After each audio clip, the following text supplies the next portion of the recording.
Me llamo Luis Alberto Ramírez, pero toda la vida me dijeron Luis. Tenía 52 años cuando por fin me animé a contar esto. Nací en Puebla, en un barrio sencillo, de esos donde todo mundo se conoce y el pan todavía salía calientito de la panadería de la esquina. Mi papá se fue joven, casi no lo recordaba, así que yo crecí más pegado a mi mamá. Fui el mayor de 3 y desde morro me tocó trabajar. Primero en changarros, luego en una carpintería chiquita, donde aprendí a lijar sin comerme las uñas y a medir al ojo, sin que el patrón me gritara. No fui de escuela larga, apenas la secundaria, y la neta no me avergonzaba. Yo era de manos, de jalar, de llegar a casa con la camisa toda llena de aserrín. Eso era lo mío. A los 37 años me vine a Estados Unidos. No fue una decisión bonita ni romántica, fue porque ya no alcanzaba. Allá en Puebla, la chamba se ponía floja, y a mí ya me dolía decirle a mi esposa, a Rosa, que otra vez no completábamos para la renta, que otra vez íbamos a fiar en la tiendita. No podía seguir así. Un compa de la infancia, el güero, me habló desde Los Ángeles y me dijo, «Cáete pa' acá. Hay jale, carpintería fina, pura madera de la buena. Te enseño a moverte y luego ya te sueltas». Yo tenía miedo, sí, y también vergüenza de irme, pero me subí al camión con una mochilita y crucé. No fue épico. Fue cansado y feo, como todos cuentan. Llegué con lo puesto, con la cabeza llena de promesas que me hice a mí mismo para no rajarme. En Los Ángeles dormí primero en el piso de un cuarto rentado entre 5. Había 2 literas y un colchón aventado a la orilla. Ese era mi lugar. Olía a comida guardada, a calcetín, a trabajo. Pero me sentí seguro. Ahí nadie me pedía papeles, solo puntualidad. Al tercer día ya estaba en un taller. El patrón, un salvadoreño serio, me puso a lijar puertas y a limpiar el serrín. Yo no me quejé. A la semana ya me dejaban tomar medidas. A las 2 semanas empecé a cortar y a los 3 meses me confiaron piezas para una cocina completa. Era carpintería fina, de esa que te hace sudar la frente y te saca una sonrisa cuando ves la pieza parada, derechita, brillando. Me gustó. Me pagaban por hacer algo que entendía y además podía meter horas extras. En ese tiempo yo sentía que el cuerpo me alcanzaba para todo, que podía cargar, cortar, instalar, y todavía regresar a lavar mi ropa a mano si la lavadora estaba ocupada. El primer mes que cobré bien, con overtime y 2 instalaciones, fui al Western Union. Me acuerdo como si hubiera pasado ayer. La fila larga, la gente con las formas en la mano, todos mirando el celular o viendo al piso. Mandé dinero a Puebla, a nombre de mi mamá. Le hablé saliendo con el ticket doblado en el bolsillo. «Ma, ya le mandé. No es mucho, pero ya empezamos». Ella lloró un poquito. Yo la escuché en silencio. Siempre fui medio seco para hablar, pero esas palabras me salieron solitas. «No se preocupe, ma. Yo le voy a cumplir». Ella me dijo que no me descuidara, que comiera, que no me desvelara tanto. Así era siempre con ella, regañona y dulce. Yo le respondí que sí, que estaba bien, que todo iba a acomodarse. Yo tenía un plan. En mi cabeza era clarito. Trabajar, ahorrar, mandar cada mes algo fijo, apartarlo de acá para mi renta, mi comida, mis camisas del swap meet y lo demás para México. Mi sueño era levantar una casa. No una mansión, no. Una casa grande, sólida, de 2 plantas, con un patio donde pudiera meter un asador y un cuarto extra por si algún día mis hijos querían quedarse una temporada. Yo me imaginé paredes lisas, puertas de madera que yo mismo haría cuando regresara. Una cocina amplia donde mi mamá ya no tuviera que cocinar encorvada. Me veía viejo ahí, pero tranquilo, escuchando la radio, echando una siesta sin preocuparse por goteras. Me alcancé a acostumbrar a la vida de acá. Compré una troca viejita, una Ford, que me dejó tirado más de una vez, pero que yo mismo arreglaba con videos del YouTube y consejos de los paisas en el taller. Aprendí a ubicar las loncheras ricas, a pedir mi desayuno en inglés macheteado. Entendí cómo moverme sin problemas, cómo evitar broncas con la policía, cómo mantenerme bajo perfil. Trabajé con gringos, con salvadoreños, con guatemaltecos, con otros mexicanos. Todos estábamos en la misma. Cada quien traía su historia, su motivo, su deuda. En el descanso, con el café hirviendo en vaso de unicel, nos contábamos de las familias, de los hijos que crecían allá, de los recibos que nunca perdonaban. Yo no era el único que mandaba remesas, claro. Pero a mí ese envío mensual me daba sentido. Me decía, no me olvidé de dónde soy. No vine nomás a sobrevivir. Vine a construir algo. En la carpintería me volví bueno para medir con paciencia, para no correr si no hacía falta. Tenía mi metro siempre colgado y una cajita con mis propios desarmadores, con mis brocas marcadas. Me gustaba la madera buena, el roble, el maple, esos tableros que pesan y que huelen a trabajo. Cuando me tocaba instalación en casas grandes de por acá, yo miraba las escaleras, los closets, y en mi cabeza me hacía mi casa chiquita en Puebla. Algo así, pero a mi modo, me decía. No necesitaba lujo, quería firmeza. Hablaba con mi mamá cada domingo. Era sagrado. Yo compraba una tarjeta, la recargaba o me colgaba del WhatsApp cuando agarraba buen internet. Ella me contaba del clima, de la vecina que se enfermó, del señor de la esquina que vendía garnachas, cosas simples. Y yo le contaba del tráfico, de que el patrón estaba de buenas, de que me habían pagado el overtime, de que extrañaba el mole de los domingos. Nunca fui mucho de abrir el corazón, pero con mi mamá me salía. Le decía, bajito, que a veces me cansaba, que me dolían las manos y que en la noche soñaba con regresar. Ya merito, mijo, ya merito, me repetía ella. Y yo le creía, porque quería creerle, porque ese ya merito me empujaba a pararme a las 5 de la mañana y a subirme a la troca medio dormido. En esos años pasaron muchas cosas. Vi cerrar talleres, vi abrir otros. Me cambié de cuarto varias veces. A veces viví con gente tranquila, a veces con muchachos ruidosos que ponían música toda la noche. Compartí baño, refrigerador, mesa. Aprendí a etiquetar mis cosas para que no desaparecieran. Aprendí a no pelear por tonterías.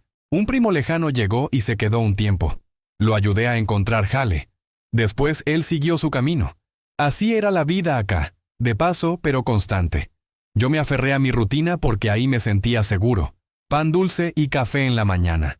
Sándwich en el break, taco en la lonchera, baño rápido en la noche y a dormir. Los viernes, si me alcanzaba, me compraba una soda fría y una bolsa de papitas, pequeñas recompensas. Cuando me iba bien, mandaba un poco más. Cuando me iba regular, mandaba lo justo. Siempre intenté no fallar. Me gustaba llegar al Western Union con la cabeza en alto, aunque estuviera cansado. A veces al que atendía le decía bromeando, «Ya sabe pa' dónde va, jefe», y él se reía. Nos conocíamos ya de cara. Yo guardaba cada recibo en una cajita de zapatos, ponía fecha, cantidad, y a veces una notita, para el terreno, para la varilla, para los cimientos. Eran mis pruebas para mí mismo. Por si un día necesitaba recordarme que no soñaba a lo loco, que sí estaba haciendo lo que tenía que hacer. Con mi esposa, las llamadas fueron menos seguidas. No voy a mentir. La distancia hace de las suyas. Al principio hablábamos diario, luego cada tercer día, luego una vez por semana. Ella tenía su vida allá, sus trabajos en casas, sus compromisos. Yo tenía mi rutina acá y luego, cuando colgaba, me quedaba con el ruido del refrigerador y ya. A veces discutíamos por cosas chicas, por celos tontos, por la falta de tiempo. A mí me daba coraje que me preguntaran si estaba cambiando, si ya se me había olvidado mi familia. No, no se me olvidó. Si algo me dolía era precisamente eso. Trabajar aquí para allá sin poder abrazar a nadie. De salud me cuidaba como podía. Me dolía la espalda, claro. Me salieron callos, se me resecaban las manos. Empecé a usar guantes, a tomar más agua, a estirar. Los domingos caminaba en un parque, me sentaba a ver a los otros jugar fútbol. Me daban ganas, pero ya no me aventaba, no quería lastimarme. Un día me tocó ver a un señor de mi edad caerse de una escalera. No fue grave, pero lo sacaron en ambulancia. Ese día me prometí no hacer cosas de valiente nomás por quedar bien. Cuidarme también era parte del plan. A veces me preguntaban por qué no me traía a mi mamá conmigo. Yo decía que no, que ella estaba mejor allá, que extrañaría sus plantas, sus amigas, la iglesia de la esquina. Además, la idea siempre fue otra, que yo regresara, no que ella emigrara a su edad. Y me lo repetía cuando me pegaba la nostalgia. Estoy de paso, estoy de paso. Eso no quitaba que en la noche, a oscuras, me diera coraje escuchar risas afuera, saber que allá en Puebla ese mismo día estaban en una fiesta, y yo acá comiéndome un ramen instantáneo porque me daba flojera cocinar. Así es la vida del que se va. Uno escoge, pero duele. Yo no me hice rico, tampoco me fue mal. Era un trabajador cumplido. Me gané la confianza de los patrones, me dieron llaves del taller, me pedían que enseñara a los nuevos cómo medir sin desperdiciar material. Eso a mí me llenaba. Yo veía al aprendiz con la cinta floja y le decía, «Tranquilo, compa, mide 2 veces y corta una». Me gustaba sentirme útil, no nomás por el dinero, también por lo que sabía. Y en cada quincena igual, una parte pa' acá, una parte pa' allá. Con eso mi cabeza se calmaba. La neta, yo siempre fui de confiar, sobre todo en mi mamá. No sé si porque fui el mayor o porque ella me hizo sentir que yo era su respaldo, su orgullo. Cuando hablábamos del plan de la casa, me decía que estaba viendo el terreno de don Toño, que estaba baratito, que nomás había que apartarlo, que no me preocupara por los papeles, que eso lo veía con su comadre. Yo asentía del otro lado del teléfono y anotaba: terreno don Toño. Luego me decía que el maestro albañil, un primo político, podía empezar con la zapata cuando hubiera para la varilla y el cemento. Yo me imaginaba las zanjas, la cuerda, las calas. Todo vivía en mi cabeza como si ya estuviera. Cuando me tocaba un día libre, me iba al Home Depot a caminar, nomás por ver. Me paraba en el pasillo de las puertas y me ponía a escoger en mi mente cuáles serían para mi casa. 2 recámaras arriba, una abajo, puerta sólida para la entrada, ventana amplia para la sala. Yo ya traía la casa como tatuada en la frente, aunque todavía no existiera, y esa imagen me ayudaba a levantarme. Cuando tronaba el despertador a las 5, yo decía: «Órale, Luis, ya mero». Tuve sustos, ¿cómo no? Una vez nos paró la policía en una instalación. Pedían permisos, revisaban a todos. El patrón salió y habló por nosotros. Se arregló. Otra vez el taller se quedó sin chamba un mes y me metí a instalar pisos con unos chavos de Jalisco. Para no quedarme cruzado de brazos, me marché a Santa Ana, regresé, subí, bajé. En cada movimiento mi cajita de recibos me acompañaba. Era mi pequeño altar. Mi recordatorio de que ese sacrificio tenía nombre y apellido. Y sí, hubo días en que quise regresar sin nada, nomás agarrar el primer autobús y plantarme allá. Pero luego respiraba y me decía que no podía tirar todo por la borda. Que ya llevaba años avanzando, que yo no era de rajarme a la primera. Además, mi mamá se emocionaba cuando le hablaba del plan, cuando le mandaba para lo del terreno. Esa emoción suya me alimentaba. Yo colgaba y me quedaba con la sonrisa. Con el pecho apretado, sí, pero con una sonrisa. No sé si me explique bien. Yo era un hombre común. Un carpintero que se levantaba temprano, que comía donde alcanzaba, que ahorraba lo que podía, que se hacía bolas con el inglés pero igual iba a preguntar por descuentos.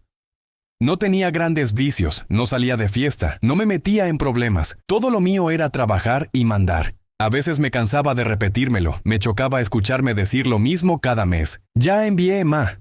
Pero también me daba orgullo, porque entre tanta gente que se pierde en el camino, yo me mantenía derecho. Eso pensaba. Así pasaron los años. Yo sacrifiqué cumpleaños, navidades, bautizos. Vi fotos por WhatsApp. Escuché «Ojalá estuvieras acá» tantas veces que ya ni contestaba. Solo mandaba un corazón o un pulgar arriba.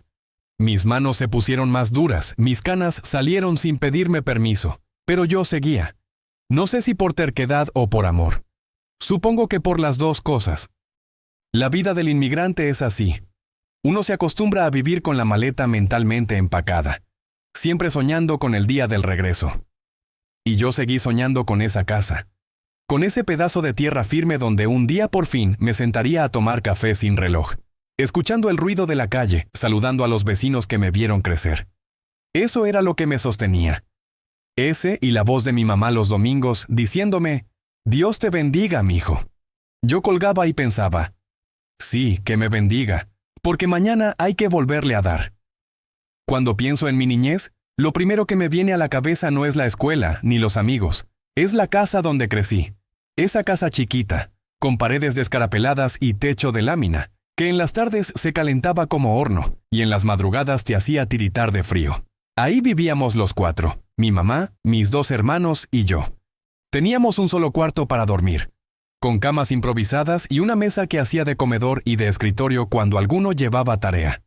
La cocina era un cuartito aparte, con piso de tierra y un fogón donde mi mamá se pasaba horas, con el mandil manchado y el cabello recogido. A veces, cuando llovía fuerte, el agua se metía por las orillas del techo y había que poner cubetas. Me acuerdo del golpeteo del agua cayendo dentro y de mi mamá levantándose a medianoche para moverlas, porque si se llenaban, salpicaba todo, no nos sobraba nada, pero tampoco nos faltaba lo básico, y a pesar de todo, yo crecí con la idea de que algún día tendríamos algo mejor. No lo decía en voz alta, pero lo soñaba. Mi mamá siempre hablaba de la casa bonita que algún día íbamos a tener. Así le decía, la casa bonita. No decía grande ni lujosa. Bonita.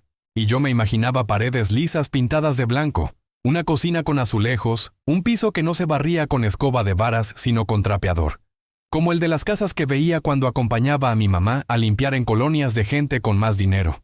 Recuerdo una vez, tendría yo como 10 años, que mi mamá me llevó a ayudarle en una casa donde trabajaba de limpieza por horas. Era una casa enorme para mis ojos de niño. 2 pisos, escaleras de madera que crujían bonito, ventanas grandes por donde entraba la luz. La señora para la que trabajaba mi mamá nos ofreció agua de sabor en vasos de cristal. Yo me quedé mirando el vaso porque en mi casa todo era de plástico o de peltre. Ese día, mientras regresábamos caminando, mi mamá me dijo: «Mira, hijo, yo no digo que vivamos como ellos, pero un día vamos a tener una casa propia, bien hecha, para que no pases lo que yo pasé». Yo le creí. No sé por qué, pero le creí con todo mi corazón. En las tardes, cuando yo regresaba de la escuela y mi mamá de trabajar, nos sentábamos afuera, en la banqueta, y ella me hablaba de cómo sería esa casa. Me decía que iba a tener un patio para que mi hermano y yo pudiéramos jugar sin ensuciarnos con el lodo, y que habría un árbol para dar sombra. A mí me gustaba imaginar un árbol de mango, aunque en Puebla no se daban tan fácil. A veces dibujaba la casa en un cuaderno viejo. Una puerta grande, 2 ventanas, un tejado rojo. Y aunque mis dibujos eran chuecos, mi mamá los miraba como si fueran planos de arquitecto. No todo era bonito, claro. Crecer en esa casa vieja significaba también escuchar peleas de vecinos, lidiar con goteras, con la humedad que olía raro en temporada de lluvias. En diciembre el frío se metía por todos lados y en abril el calor te dejaba sin ganas de moverte. Pero también había momentos que ahora recuerdo con cariño.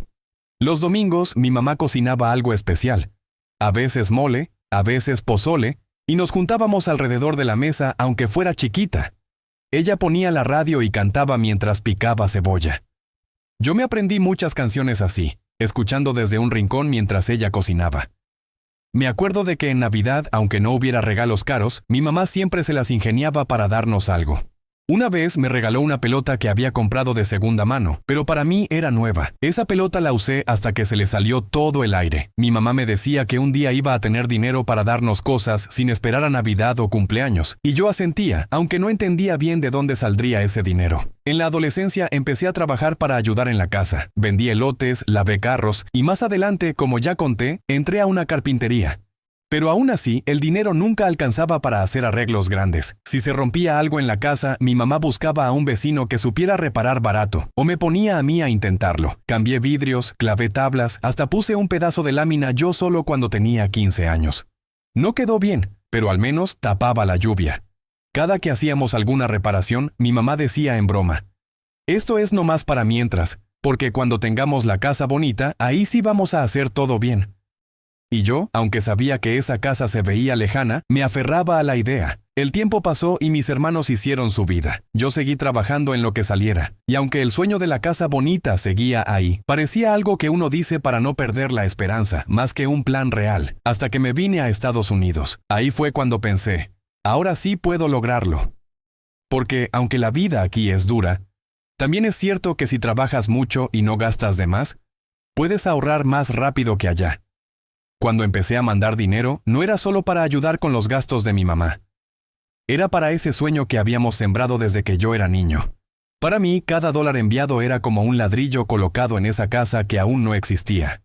Y cada vez que mi mamá me decía que había visto un terreno, o que el albañil fulano podía hacer la obra, yo me emocionaba como aquel niño que dibujaba casas en un cuaderno. No sé cómo explicarlo, pero yo sentía que no estaba construyendo una casa cualquiera. Era como si estuviera cerrando un ciclo. El niño que dormía en un cuarto con goteras iba a convertirse en el hombre que podía darle a su madre un techo firme. No era solo cemento y ladrillos, era dignidad. Era cumplir una promesa que llevaba años guardada. Y sí, había días en que me venían recuerdos tan claros que hasta podía oler la humedad de las paredes viejas. Podía escuchar el crujido de la puerta de madera hinchada por la lluvia, sentir el calor sofocante bajo las láminas en abril. Pero en esos mismos recuerdos también estaba la voz de mi mamá, diciendo: «Un día vamos a tener algo mejor, hijo, ya lo verás». Esos recuerdos fueron mi motor. Mientras otros compañeros aquí gastaban en carros nuevos o en salidas cada fin de semana, yo pensaba en mi casa bonita. No es que no quisiera darme lujos, pero cada vez que se me antojaba comprar algo caro, me decía: «Mejor para el terreno». Y me aguantaba, porque en mi cabeza cada sacrificio tenía un propósito claro: que mi mamá dejara de vivir como habíamos vivido siempre. Ahora que lo pienso, quizás por eso confié tanto. Porque la historia de la casa bonita no nació cuando llegué a Estados Unidos. Nació cuando yo tenía 10 años, sentado en una banqueta polvorienta, escuchando a mi mamá soñar en voz alta. Y uno, cuando crece con un sueño así, no piensa que la persona que lo compartió contigo lo pueda romper. Cuando llegué a Estados Unidos, yo no traía mucho más que mi ropa, unas fotos y una dirección apuntada en un papel arrugado. La vida acá no perdona, y yo lo supe desde el primer día. Pero también supe que aquí, si uno se aplica, el trabajo rinde más que allá. Por eso, desde mi primer cheque, ya tenía en mente que una parte iba a ir directo para Puebla. No era fácil. Mi primer salario lo recibí después de 2 semanas de estar lijando, barriendo y aprendiendo a usar herramientas nuevas. Cuando me lo dieron, lo conté 3 veces porque no podía creer que en tan poco tiempo ganara lo que allá me hubiera tomado un mes o más. Claro, aquí todo costaba más, pero aún así, sobraba un poquito. Y ese poquito para mí tenía destino fijo: mi mamá.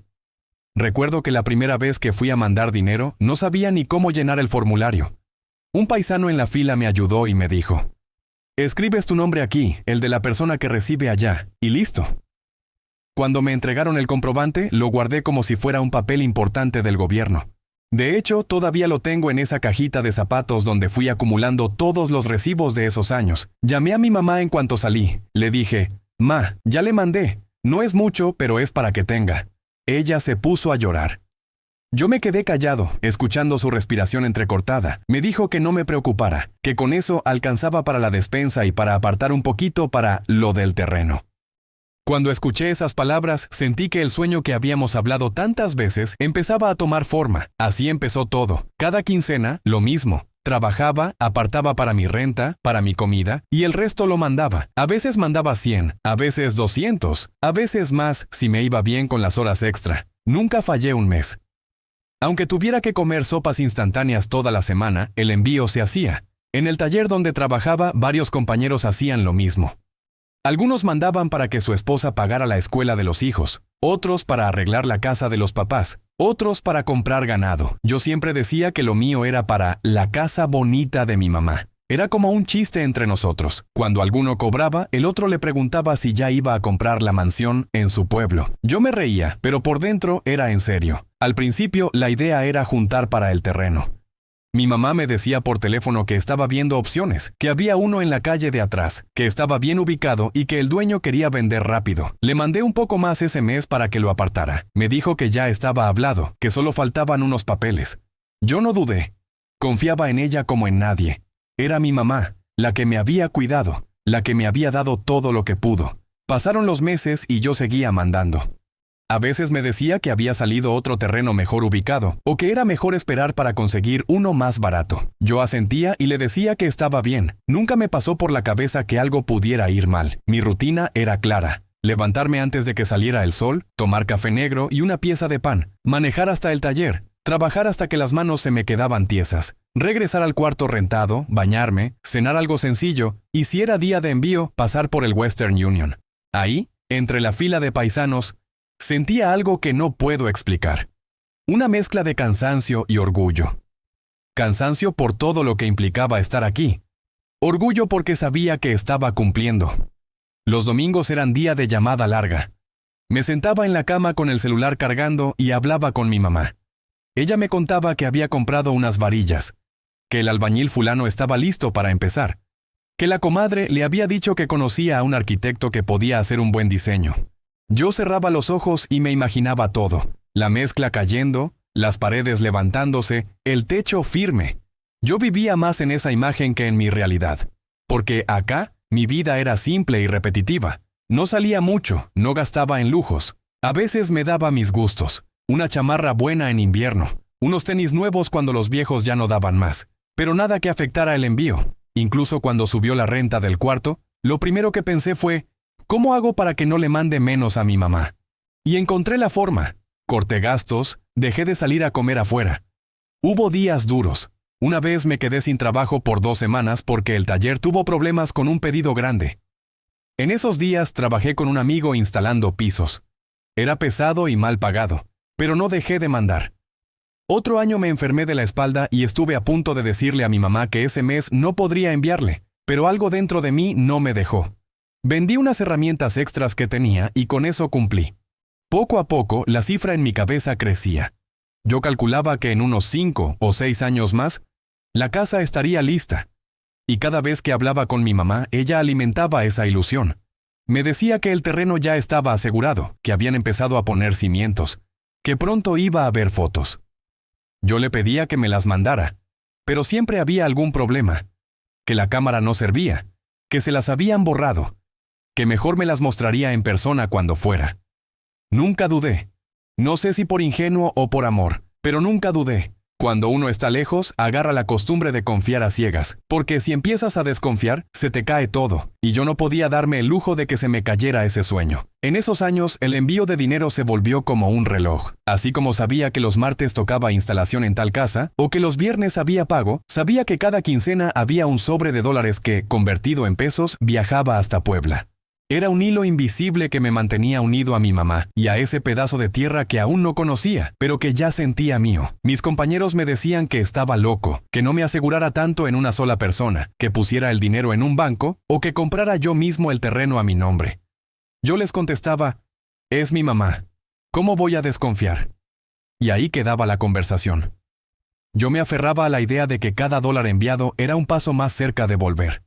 Me imaginaba el día de mi regreso. Yo bajando del autobús, viendo la casa terminada, abrazando a mi mamá en la puerta. Ese pensamiento me ayudó a soportar inviernos fríos, veranos ardientes y semanas de trabajo sin descanso. Y así pasaron los años. 15, para ser exactos. 15 años de mandar dinero, de imaginar paredes levantándose, de guardar recibos como si fueran tesoros, de escuchar promesas al otro lado de la línea. 15 años en los que mi vida giró alrededor de una sola meta. Cumplir el sueño de la casa bonita. 15 años pasaron volando y arrastrándose al mismo tiempo. No sé cómo explicarlo. Por un lado, sentía que cada día era igual, una rutina que no cambiaba. Levantarme, trabajar, mandar dinero. Por otro, cuando me di cuenta, ya había pasado más de una década desde la última vez que había visto a mi mamá en persona. Fue un diciembre, justo antes de Navidad, cuando decidí que ya era hora de regresar a México, aunque fuera por unas semanas. Me había ido bien ese año. El patrón me había dado un bono por un trabajo grande. Y además un cliente me pagó en efectivo por hacerle unos muebles personalizados. Junté todo y dije, ya estuvo, voy a ver la casa. La idea de ver la casa terminada me traía una emoción que no me dejaba dormir. En mi cabeza ya tenía todo planeado. Bajarme del autobús, abrazar a mi mamá, caminar juntos hasta esa casa que había pagado ladrillo por ladrillo desde lejos. Soñaba con entrar, tocar las paredes, abrir las puertas que imaginé tantas veces y sentarme en el patio a tomar café. Le avisé a mi mamá unas semanas antes. Quise darle una sorpresa al principio, pero pensé que era mejor que se preparara. Le dije que iba a llegar el 20 de diciembre, que me esperara. Ella se puso nerviosa, como si no supiera qué decir. Me dijo, ¡ay, hijo! ¡Qué bonito! Pero... ¿y de repente? ¿Por qué tan pronto? Yo me reí. Pues ya es hora, ¿no? 15 años, ma. Quiero ver la casa.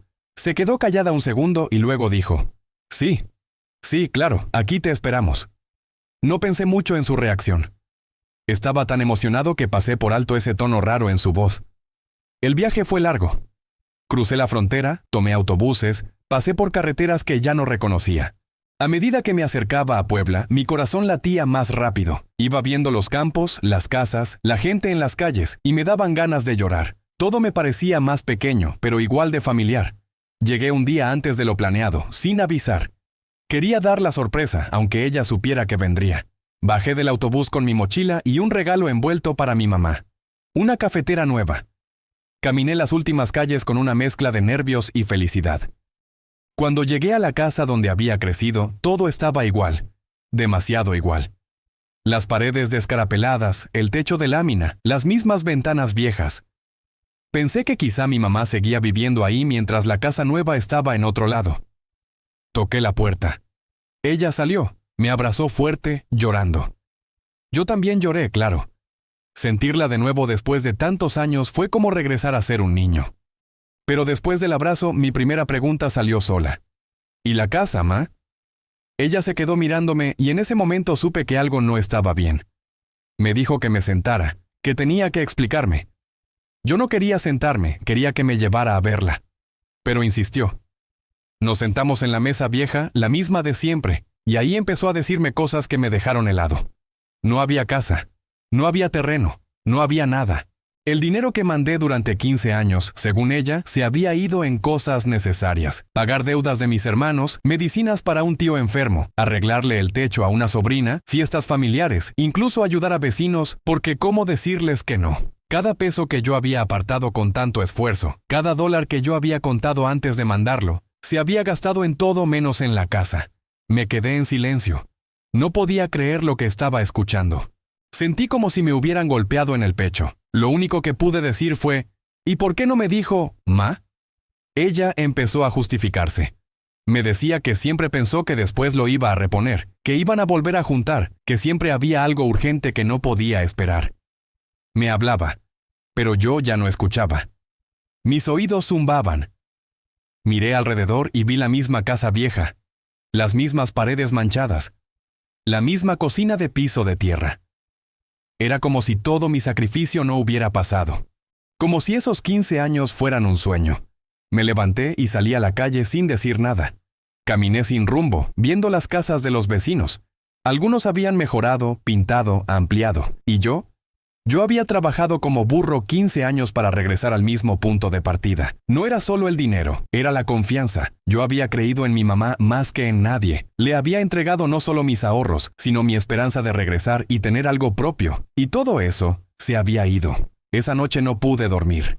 Me quedé en el cuarto que era mío antes de irme, mirando el techo. Pensaba en cada turno extra que trabajé, en cada noche que me fui a dormir con hambre para no gastar de más, en cada vez que dije no a una salida o a un gusto porque eso es para la casa. Y ahora, nada. Al día siguiente intenté hablar con ella, pero era como chocar contra una pared. Ella decía que lo había hecho por necesidad, que yo no entendía lo que era estar aquí lidiando con problemas todos los días. Yo le respondía que sí entendía, pero que al menos me hubiera dicho, que no me hubiera hecho creer que todo iba bien. Me dolió más de lo que pensé posible. No era solo que no hubiera casa, era que, de pronto, me sentí tonto, ingenuo. Sentí que todo el mundo había tenido razón cuando me decía que no confiara todo a una sola persona, aunque fuera mi mamá. Y esa sensación, esa es la que todavía me cuesta quitarme de encima. No quise quedarme mucho tiempo. Visité a algunos familiares, vi a unos amigos de la infancia, pero la ilusión con la que había llegado se había roto en 1000 pedazos, y cuando tomé el autobús de regreso, supe que no iba a volver a ver Puebla con los mismos ojos. Ese viaje me cambió para siempre. No sé si para bien o para mal, pero me cambió. Los primeros minutos después de que mi mamá me dijo la verdad fueron un hueco negro. Ni siquiera podía pensar bien. Era como si las palabras me rebotaran en la cabeza sin encontrar dónde quedarse. No hay casa, no hay terreno. El dinero se gastó. Me repetía eso y no me entraba.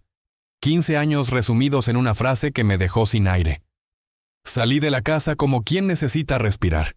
No grité. No lloré en ese momento. Caminé por la calle viendo todo igual que cuando me fui. El puesto de tacos del Don seguía en la esquina. La tienda de Doña Chayo con el mismo letrero oxidado. Los niños jugando en la banqueta con pelotas desinfladas. Y yo ahí, sintiéndome como un extraño en mi propio barrio. No era solo enojo, era algo más profundo. Una mezcla de tristeza, vergüenza y un dolor que me apretaba el pecho. Sentía como si me hubieran arrancado algo que no se puede reemplazar. Porque el dinero, sí, se puede volver a ganar. Pero la confianza, el tiempo, eso no. Esos 15 años no los recupero con nada. Me acordé de todas las veces que aquí, en Estados Unidos, me quedé sin comer algo que se me antojaba porque eso es para la casa. De las madrugadas frías instalando muebles en casas de otros, imaginando que un día yo iba a tener la mía. De los viernes en que veía a mis compañeros irse a festejar, y yo me iba directo a dormir porque el sábado tocaba otro turno. Me pregunté si ella alguna vez pensó en lo que me costaba. Si cuando agarraba el dinero para pagar la fiesta de 15 de mi prima, o para prestarle a un vecino, se imaginaba que yo me había partido la espalda para ganarlo. Si le pasó por la cabeza que yo estaba viviendo en un cuarto rentado, compartiendo baño con 4 personas, para poder mandar esa cantidad sin fallar. La rabia me empezó a subir de golpe. Me sentí usado, como si durante 15 años yo hubiera sido el cajero automático de la familia, sin derecho a opinar. Y lo peor, es que era mi mamá, la persona en la que más confiaba. Eso era lo que más dolía. Si hubiera sido cualquier otro, un amigo, un conocido, me enojaría pero no me rompería así. pero que fuera ella. Eso me partió. Esa noche no cené. Me quedé sentado en la cama, mirando el piso. Escuchaba a mi mamá moverse en la cocina, como si quisiera acercarse, pero sin atreverse. Y yo, la verdad, no sabía si quería escuchar más explicaciones. ¿Qué me iba a decir? ¿Que lo hizo por necesidad? ¿Que no tuvo opción? ¿Que era para ayudar a la familia? Todo eso ya lo había dicho, y por más que lo repitiera, no borraba el hecho de que me mintió durante 15 años. Me vinieron a la mente todas las llamadas de Domingo, su voz diciéndome, ya casi, mijo, ya estamos avanzando. Cada vez que me decía eso, yo me levantaba el lunes con más ganas, pensando que el esfuerzo valía la pena. Y ahora me daba cuenta que eran palabras vacías, como darle una palmadita a alguien para que siga corriendo, aunque no haya meta. Al día siguiente intenté hablar con ella de nuevo. Le dije que no entendía cómo pudo gastar todo en otras cosas sin siquiera avisarme. Que yo no le habría dicho que no si era algo realmente urgente, pero que me hubiera gustado decidir. Me miró con los ojos llorosos y dijo, «Es que tú estabas allá, hijo, y yo acá veía todo lo que pasaba. No podía dejar que la familia se quedara sin comer, sin medicinas. ¿Y yo?», le contesté. «¿Yo no soy parte de la familia? ¿Mi vida allá no cuenta?». Ella no supo qué decir, y yo tampoco tenía ganas de seguir hablando. Era como si las palabras ya no sirvieran para nada. Esa semana me moví por el pueblo como un fantasma. Saludaba a la gente, sí, pero sin alegría. Vi a amigos que no veía desde que me fui. Algunos me dijeron, «Oye, Luis, ¿y la casa? Tu mamá decía que estabas haciendo algo grande». Yo cambiaba de tema. No podía explicarles sin que me temblara la voz. Una tarde pasé por un terreno vacío en una calle que me gustaba. Me quedé mirando la tierra, imaginando que ahí pudo estar mi casa. Me dolió el pecho como si me hubieran clavado algo. No pude evitar pensar en todo lo que habría hecho si el dinero hubiera estado seguro. Esa sensación de traición me acompañó hasta que regresé a Estados Unidos. Y ahí fue peor, porque me encontré de nuevo con mi rutina, pero sin el motor que me había movido tantos años. Antes, cuando me levantaba a las 5 de la mañana, lo hacía pensando en la casa. Ahora, ¿para qué? El sueño estaba roto. Me costó volver a agarrar ritmo en el trabajo. El patrón notó que andaba distraído. Un compañero me dijo, «Te noto apagado, Luis», y yo solo le dije, «Problemas en la casa». No quise entrar en detalles, me daba vergüenza. No quería que la gente pensara que fui un tonto por confiar tanto. La rabia no se me fue rápido. A veces me agarraba manejando y, sin darme cuenta, estaba apretando el volante con tanta fuerza que me dolían las manos. Otras veces me quedaba viendo mis recibos de envío, uno por uno, recordando dónde estaba yo cuando mandé cada cantidad. Era como volver a vivir el sacrificio, pero ahora sin recompensa. No voy a mentir. Llegué a odiar a mi mamá por un tiempo. Me dolía admitirlo, pero así fue. Porque no solo me quitó el dinero, me quitó la ilusión de regresar con algo que mostrar. Me quitó el derecho de decidir sobre lo que yo me gané. Y en las noches, cuando todo estaba en silencio, me venía la pregunta más dura. ¿Valió la pena irme? ¿Valió la pena perderme 15 años de mi vida con mi familia para terminar en lo mismo? La respuesta no la tengo todavía. Lo que sí sé es que esa herida se quedó conmigo. Y aunque el enojo se ha ido apagando con el tiempo, la desconfianza no. Ya no veo a mi mamá igual. La quiero, sí, porque es mi mamá. Pero hay una distancia que no sé si algún día se va a cerrar. Después de ese viaje a Puebla, nada volvió a ser igual. Ni yo, ni mi relación con mi mamá, ni la forma en que veía mi propia vida aquí en Estados Unidos. Fue como si me hubieran arrancado de golpe el motor que me movía. Y lo peor es que, aunque quería dejar todo atrás y seguir, no podía. La rabia y la decepción me seguían a todas partes. Cuando regresé a Los Ángeles, mis compañeros del taller me recibieron con las bromas de siempre. ¿Y la mansión, Luis?, me dijo uno riéndose. Yo solo sonreí forzado y dije, «Ahí va». Algún día. Mentí. No quise contarles. No quería que me vieran como un ingenuo que se dejó engañar. Aquí, entre paisanos, uno siempre se da consejos de no confiar todo a una sola persona, y yo me había pasado esos consejos por alto. Me daba vergüenza admitirlo. Los primeros meses fueron pesados. Me levantaba a trabajar por costumbre, no por ganas. Antes, cuando cargaba madera o cortaba piezas, me imaginaba cómo esas mismas manos iban a clavar tablas en mi casa en Puebla. Ahora, no había imagen que me motivara. Trabajaba en automático, mirando el reloj, esperando que terminara el turno. Empecé a enfermarme más seguido. Dolores de espalda que antes aguantaba sin problema, ahora me tumbaban un par de días. Dolor de cabeza constante. El doctor me dijo que era estrés y falta de descanso. Puede que tuviera razón, pero yo sabía que también era ese peso emocional que no me dejaba. La relación con mi mamá quedó fría. Seguíamos hablando, pero ya no era igual. Las llamadas de domingo se volvieron más cortas, llenas de silencios incómodos. Yo le contestaba con monosílabos, y aunque me decía que me quería y que lamentaba lo que pasó, yo sentía que esas palabras llegaban tarde. Muy tarde. Con mis hermanos las cosas también se tensaron. No me dijeron mucho, pero sé que ellos sabían que el dinero que mandaba había servido para cubrirles gastos. Lo notaba en cómo evitaban mirarme a los ojos cuando hablábamos, y aunque no les reclamé directamente, por dentro me hervía la sangre. Económicamente el golpe fue fuerte. No porque me quedara sin nada. Aquí en Estados Unidos seguía trabajando y podía rehacerme, sino porque me di cuenta que 15 años de esfuerzo se habían ido en cosas que ni siquiera eran mías. Que no tenía ni un terreno, ni una pared levantada, ni una puerta que pudiera decir, esta la compré yo. Todo era aire. Me vi obligado a replantear mi vida. Antes todo giraba en torno a regresar a México. Ahora ya no sabía si quería. Pensaba, ¿para qué? ¿Para regresar al mismo lugar, con la misma casa vieja y con gente que no cuidó lo que les di? La idea de envejecer en Puebla, que antes me daba paz, ahora me provocaba desconfianza. Me empecé a encerrar más. Dejé de juntarme tanto con otros paisanos después del trabajo. Me limitaba a llegar al cuarto, cenar algo rápido y acostarme. Pasaba horas viendo el techo, pensando en qué había hecho mal. Si fue ingenuidad, exceso de confianza o simplemente mala suerte. Un día, un compañero me dijo algo que me quedó grabado. Luis, el problema no es solo que te gastaron el dinero, es que te robaron el sueño. Tenía razón. El dinero va y viene. Pero lo que más duele es que durante 15 años me aferré a una ilusión que no existía. Y ahora tenía que aprender a vivir sin ella. También empecé a ver el dinero de forma diferente.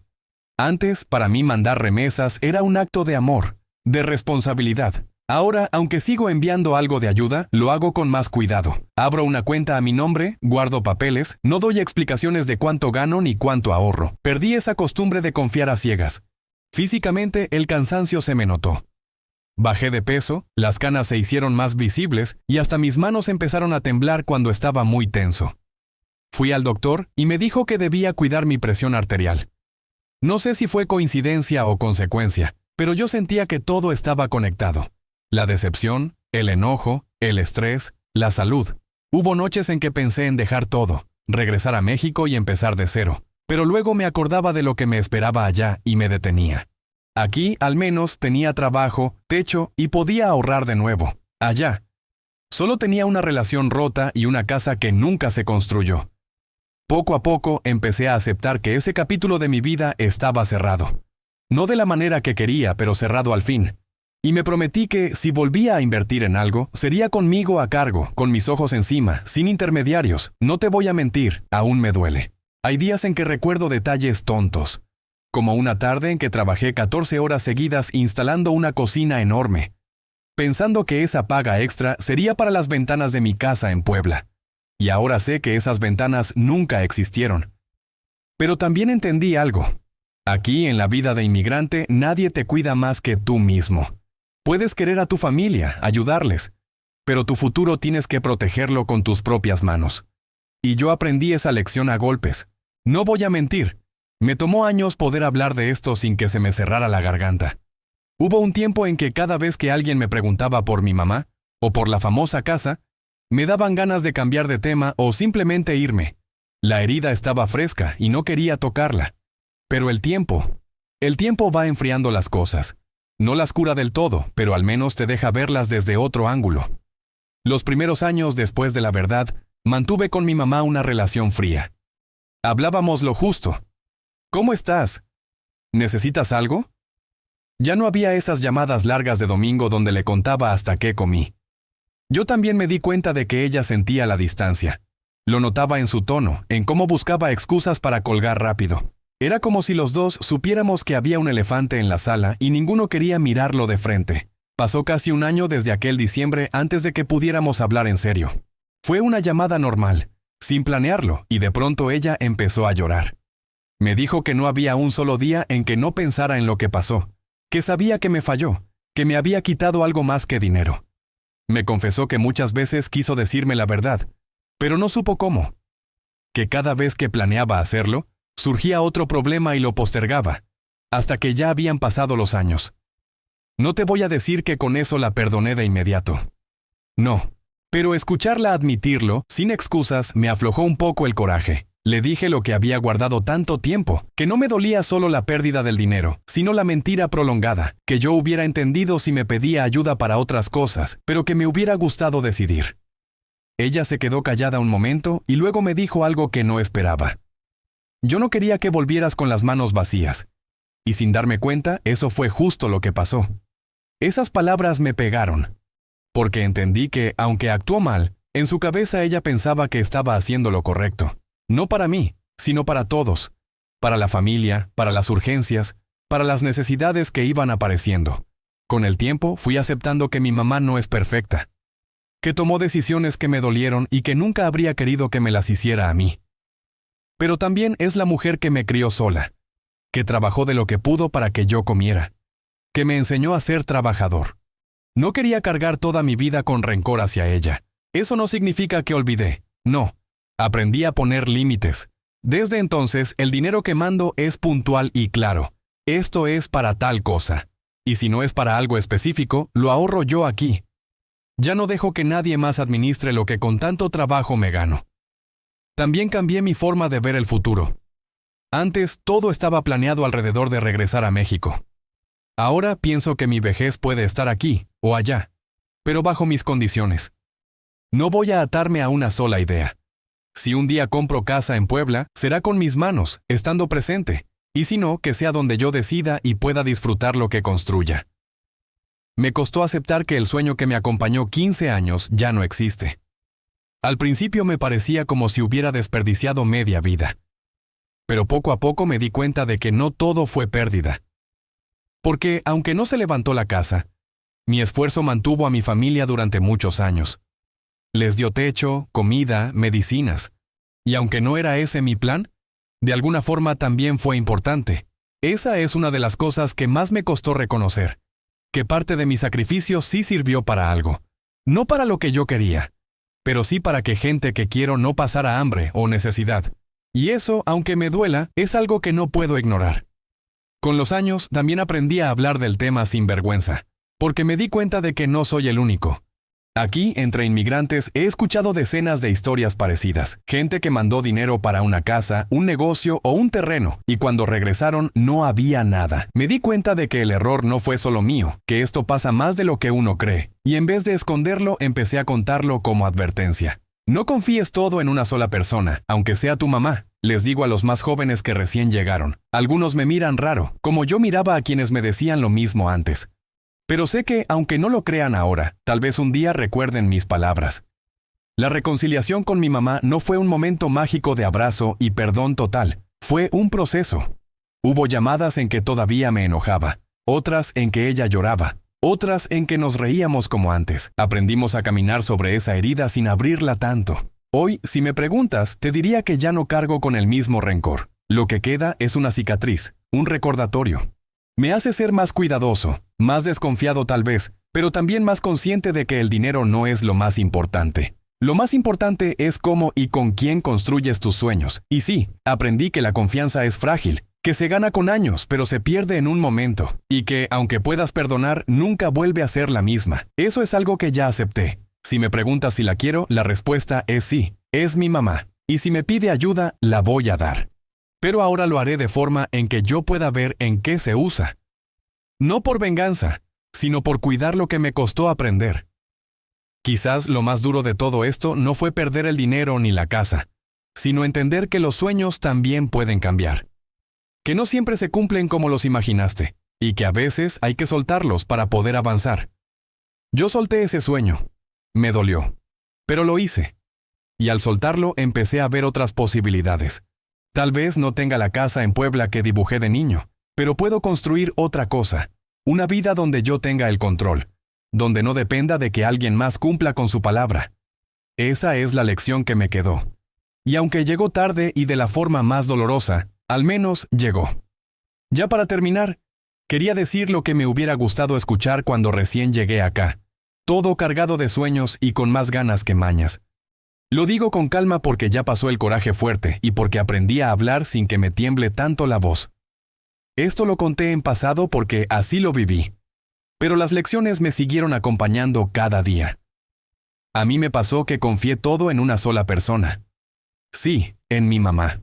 Y no lo digo con odio, lo digo con la verdad de un hijo que se partió la espalda 15 años y volvió a su barrio sin casa, sin terreno y con una caja de recibos como única prueba de que no me inventé la historia. Me dolió, me revolcó, me dejó sin aire, pero sobreviví. Y si estás escuchando esto con el corazón apretado porque te viste un poco en mi relato, nomás quiero que tomes lo que te sirva.